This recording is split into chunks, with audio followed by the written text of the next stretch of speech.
Pas besoin d'avoir la force en soi pour réaliser un buste de Maître Yoda. Ici, dans ce Fab Lab temporaire, il suffit d'avoir modélisé son objet avec un logiciel 3D ou encore de le scanner. Reste alors à l'imprimer. On va reprendre l'image de l'imprimante qu'on a tous chez soi. C'est une feuille de papier qui bouge dans une dimension et une tête d'impression qui bouge dans l'autre dimension, en perpendiculaire.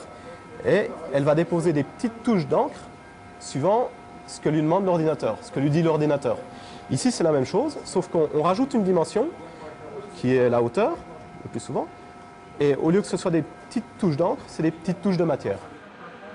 Importé des États-Unis et de sa célèbre université technologique, le MIT, le laboratoire de fabrication ne se cantonne pas aux impressions 3D. À Dijon, comme dans les autres Fab Labs, ce sera avant tout un atelier où les idées et le matériel seront partagés.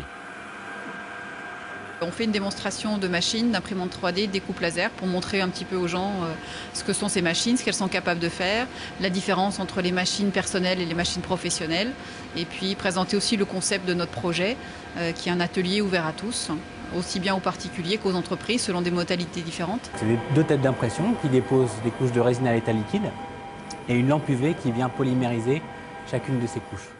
Parmi les outils, cette imprimante professionnelle 3D. Capable de véritables prouesses, elle peut réaliser des objets complexes en une seule passe et sans assemblage.